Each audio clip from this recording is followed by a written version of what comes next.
Hello guys, இதை Paytm use பண்ணுறவங்க கண்டிப்பாக நான் சொல்ல போகிற விஷயத்த தெரிஞ்சுக்கணும். பேடிஎம்மில் யூபிஐ லைட்டுன்னு ஒன்று இருக்குது. அது எல்லாருக்கும் தெரியும்னு நினைக்கிறேன். அந்த யூபிஐ லைட்டில் ஒவ்வொருத்தவங்க ஒவ்வொரு தேவைக்காக அமௌண்ட் போடுறாங்க. இப்போ ஒருத்தவங்க பார்த்திங்கன்னா சேவிங்ஸ்க்காக போடுறாங்க. சில பேர் பார்த்திங்கன்னா அமௌண்ட் சீக்கிரம் பே பண்ணும், பின் நம்பர் போடாமல் அப்படின்னு சொல்லிட்டு சில பேர் அதுக்காக யூஸ் பண்ணுறாங்க.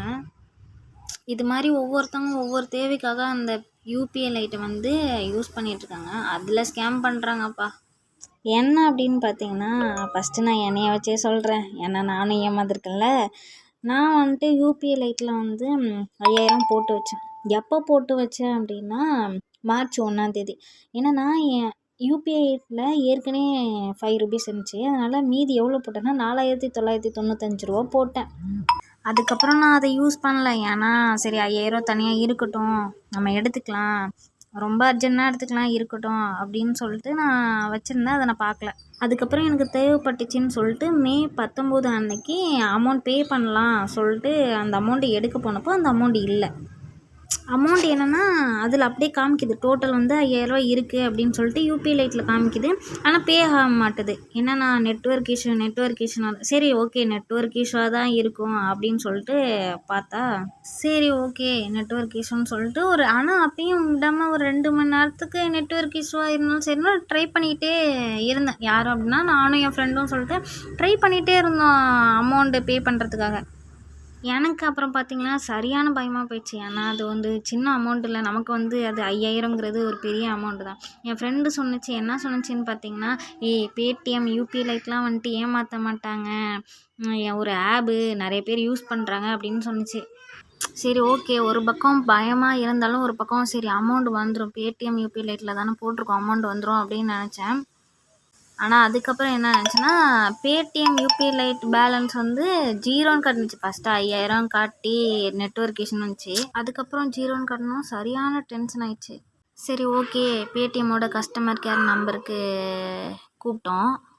அந்த நம்பர் பார்த்திங்கன்னா நோ ரெஸ்பான்ஸ். அப்புறம் ஒரு ஸ்கேம் நம்பர்னு வருது. அது கீழே நிறைய பேர் என்னோடய அமௌண்ட் போயிடுச்சு யூபிஐ லைட்டில், ரீஃபண்ட் எப்போ பண்ணுவீங்க அப்படின்னு சொல்லிட்டு நம்ம தமிழ்நாட்டுக்காரங்கலேருந்து ஹிந்திக்காரங்க வரையும் போட்டிருக்காங்க. அப்போ தான் தெரிஞ்சிச்சு, எனக்கு மட்டும் இல்லை, யூபிஐ லைட்டில் போட்ட நிறைய பேருக்கு அமௌண்ட் இது மாதிரி போயிருக்கு, 0 பேலன்ஸ் காமிக்குது அப்படின்னு சொல்லிட்டு. அதுக்கப்புறம் சர்ச் பண்ணேன். இன்ஸ்டாகிராமில் பேடிஎம் அக்கௌண்ட்டில் நிறைய பேர் கமெண்ட் பண்ணியிருக்காங்க. இதே இஷ்யூ தான், எனக்கு காசு போயிடுச்சு, எப்போ தருவீங்க அப்படின்னு சொல்லிட்டு. அதை பார்க்கவே ரொம்ப கஷ்டமாக இருந்துச்சு. அதுக்கப்புறம் இன்னொன்று சொல்கிறேன், அதை பாருங்கள் எல்லோரும். ப்ளே ஸ்டோரில் போனீங்கன்னா ரெடிட்னு ஒரு ஆப் இருக்கும். அந்த ஆப்பில் எல்லோரும் அவங்களுக்கு நடந்த விஷயம் எல்லாத்தையும் ஷேர் பண்ணுவாங்க. அந்த ஆப்பில் போயிட்டு யூபிஐ லைட்டு ஸ்கேம் அப்படின்னு போடுங்க. இதான் அந்த ஆப்பு. இந்த ஆப்பில் சர்ச் பண்ணி பார்த்தீங்கன்னா நிறைய பேர் உங்கள் யூபிஐ லைட்டில் ஏமாந்த எவிடன்ஸை அதில் ஷேர் பண்ணியிருக்காங்க. என்ன சொல்லுவேன்னா, இந்த பேடிஎம் ஆப் யூஸ் பண்ணுறது யூஸ் பண்ணாது உங்கள் இஷ்டம். ஆனால் என் தரப்புலேருந்து நான் சொல்லணும்ல, ஏன்னா நான் அனுபவப்பட்டேன்ல.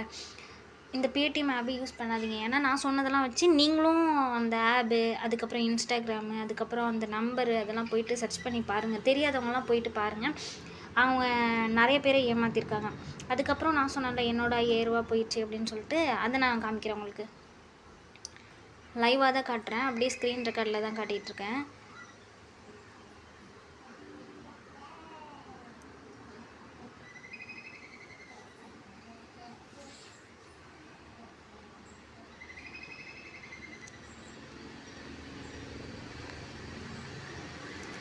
நான் சொன்னேன்ல, மார்ச் 1 அன்றைக்கி நான் 4995 ரூபா போட்டிருக்கேன். அதுக்கப்புறம் நான் சொன்னேன்ல ₹1 நான் போட்டு பார்த்தேன்னு. அதுக்கப்புறம் என்னாச்சுன்னா, ஆட்டோமேட்டிக் பேயில் அதுவே 1000 ரூபா ஆட் ஆக பார்த்துச்சு. ஆனால் அக்கௌண்ட்டில் 1000 ரூபா வச்சில்ல. நான் பயந்துட்டு நான் எடுத்துட்டேன் அக்கௌண்ட்டில் உள்ள மணிலாம். அதுக்கப்புறம் இது உங்களுக்கே தெரியும்ல, இதெல்லாம் டெலீட் பண்ண முடியாது நம்மளால். அதுக்கப்புறம் நான் பேடிஎம் ஆப்பில் அதிகமாக இது பண்ண மாட்டேன், பே பண்ண மாட்டேன், ஃபோன்பேயில் தான் பண்ணுவேன். அதனால் பேடிஎம் ஆப்பில் மார்ச் 1க்கு அப்புறம் நான் பண்ணவே இல்லை. ஏன்னா நான் ஃபோன்பேயில் தான் பே பண்ணிட்டு இருந்தேன். இதை பார்த்திங்கன்னா அதுக்கப்புறம் எந்த பேமெண்ட்டுமே நான் பண்ணல. பேடிஎம் ஆப்போட யூபிஐ லைட்டில் போட்டால் பேடிஎம்லேருந்து மட்டும்தான் பண்ண முடியும். அதாவது ஃபோன்பேலேருந்து தான் பண்ண முடியாது. அதனால் எந்த எவிடன்ஸும் இல்லை எடுத்ததுக்கான. ஆனால் ரூ. 4,995 இல்லை, மொத்தம் ரூ. 5,000. இப்போ நீங்கள் பேலன்ஸ் பார்த்தீங்கன்னா ரூ. 1 மட்டும்தான் கிடக்கு. அதுவும் நான் செக் பண்ணி பார்த்துட்டு போட்ட ரூ. 1. இதை முடிஞ்ச வரை எல்லாருக்கும் ஷேர் பண்ணுங்கள். அதுக்கப்புறம் நம்ம சேனலை சப்ஸ்கிரைப் பண்ணுங்கள். அப்போ தான் நம்ம சேனலில் போடுற யூஸ்ஃபுல்லான வீடியோஸ்லாம் உங்கள் நோட்டிஃபிகேஷனுக்கு வரும்.